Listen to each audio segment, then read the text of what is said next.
കൊടുങ്കാറ്റിൽ വൻമരങ്ങൾ കടപുഴകി വീഴുമ്പോഴും പുൽക്കൊടികൾ അവിടെ തന്നെ നിലനിൽക്കും. നമ്മൾ കൂടുതൽ ശക്തരും സ്ഥിരതയുള്ളവരും ആയിരിക്കുവാൻ അഹംഭാവം ഇല്ലാത്തവരും എളിമയുള്ളവരുമാകുക. ഇപ്പോൾ മഴക്കാലമാണല്ലോ. കാറ്റ് ശക്തിയോടെ ആഞ്ഞു വീശുകയും മഴ തിമിർത്ത് പെയ്യുകയും ചെയ്യുന്ന കാലവർഷക്കാലം. ഓരോ ഋതുവിലും പ്രകൃതി അതിൻ്റെ വരവറിയിക്കും. ഋതുഭേദങ്ങൾക്കായി ജീവജാലങ്ങൾ ഭൂമിയിലെ സർവ്വചരാചരങ്ങളും നോമ്പ് നോറ്റ് കാത്തിരിക്കുകയാണ് എന്ന് തോന്നാറില്ലേ? കാറ്റിലും കൊടുങ്കാറ്റിലും നല്ല ഉയരത്തിൽ വളർന്നു നിന്നിരുന്ന വൻമരങ്ങൾ പിഴുതെറിയപ്പെടുന്നു. വലിയ വൃക്ഷങ്ങൾക്ക് കാറ്റ് ഏറ്റവും വലിയ ഭീഷണിയാണ്.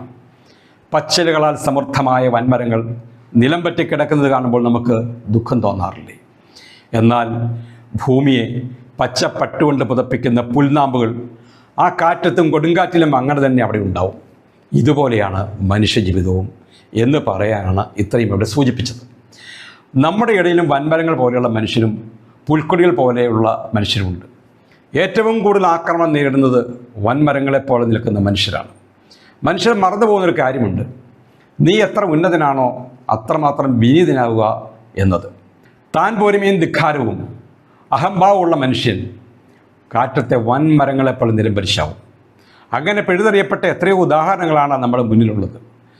പിന്നെ ചിലരെ ചതിയിൽപ്പെടുത്തി വീഴിക്കുന്നവരുമില്ലാതില്ല.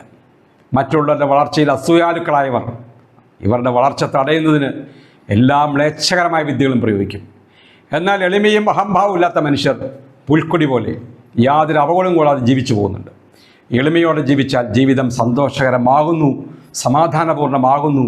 അനാവശ്യമായ അഹങ്കാരവും അഹംഭാവവും മനുഷ്യായുസ്സിന് തന്നെ ഹാനികരമാണ് എന്ന് പ്രത്യേകിച്ച് പറയേണ്ടല്ലോ. ശക്തരായും സ്ഥിരതയുള്ളവരായും ജീവിക്കണോ?